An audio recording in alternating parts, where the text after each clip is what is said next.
Hello there, beautiful humans. Melinda Joy, Crossroads Storyteller here with a deeper look at the Biblical Tarot. I am a professional tarot reader, and before I was a tarot reader, I was a biblical studies scholar and a pastor. This is going to be a multi-part series, so be sure to check the description box below to find the playlist. And in this series, we're going to be comparing the Nicholas Conver Tarot de Marseille and the Pamela Coleman Smith A.E. Waite Tarot deck Centennial Edition to the Biblical Tarot. Note that all of the opinions and perspectives on these cards will be from my unique perspective. I have not yet read the guidebook that comes with this deck, and I am super stoked to explore this Biblical Tarot deeper with you.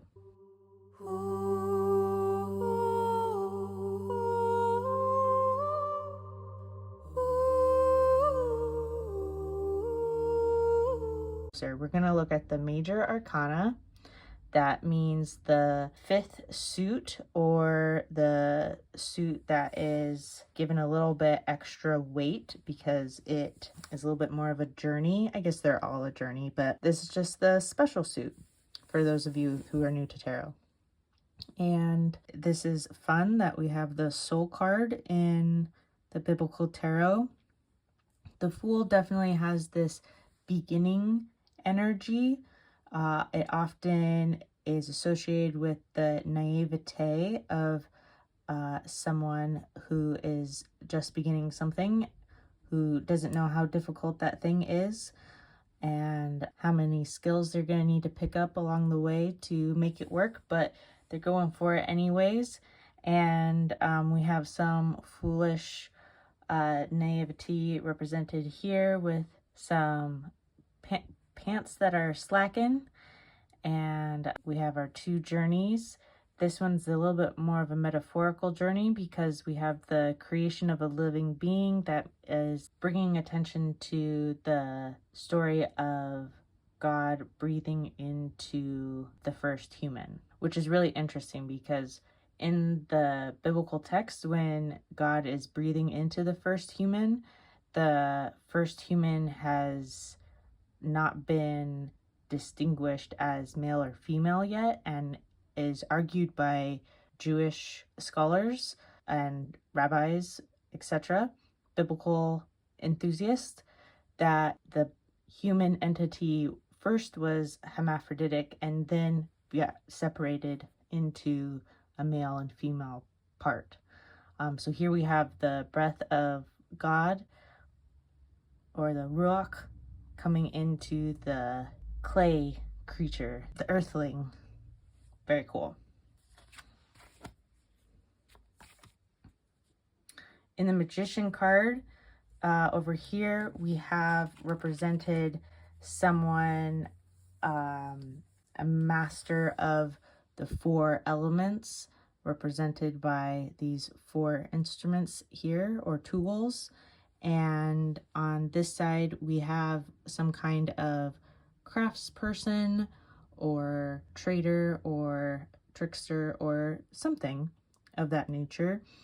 It is noted that this card is also associated with Mercury, which is the trickster in the Greek pantheon. So I think that is a fun note because Moses for sure is a trickster in his own right. He gets away with murder, literally, and also tricks the Pharaoh into releasing an entire population of slaves. It's pretty trickstery. We also have these super cool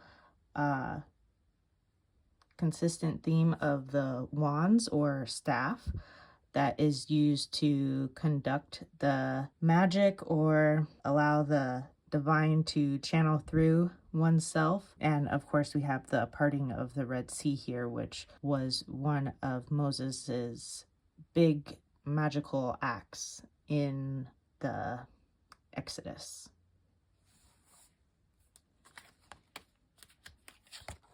The High Priestess, or the Papesse, someone associated with knowledge, we have this consistent theme of reading something. Here it looks like the Torah or the tarot, depending on what you think the hidden letter is, as a scroll. Here we have some book and another book. Here we have some kind of potentially like monastic nun kind of figure. Here we have some kind of watery Persephone. We have pomegranates here, Persephone-esque moon priestess. And here we have Mary Magdalene, which I think is brilliant because if you explore extra canonical texts, you'll know that there's a gospel for Mary Magdalene, Mary Magdalene's gospel, and in it, she is the one disciple who fully understands what Jesus was here to do. And she was supporting Jesus in knowing how to take the mystical journey, the esoteric knowledge needed to travel through death into life and to be resurrected. And so I think this is brilliant because she's by nature of society quieted, even though she's the one who had the knowledge and carried the knowledge and wrote the knowledge down. And then we have these skulls representing her sort of dominion or understanding of hell or the lower worlds, or however you think of it, which also parallel the pomegranates in this representation. This card in the Biblical Tarot, it has an extra special piece to it that I'm really excited to get to later. So I'm gonna, after we look at the Empresses, I'm gonna save this card off to the side so we can look at it near the end of what we're doing, so I can show you the cool thing. Okay, so we've got the Empress, the mother, which makes sense. Here we have much more of a like mother of a country or a state or the like, and here we have much more of a earth mother goddess situation. She's sort of, not quite, but sort of blending into this landscape situation, becoming one with nature. And here we have Mary, mother of Jesus, the divine mother herself, very much the queen of heaven and very much associated with the divine feminine as earth mother. In the little experience I've had with the rosary, I very much felt attuned to a sort of earth mother energy. So that's what I mean to express.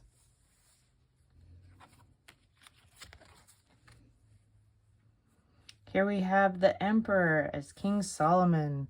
The Emperor is very much the king, the person in charge. Here we have a pretty stark landscape, a very fiery emperor. Here we have a eagle, also very imperialistic.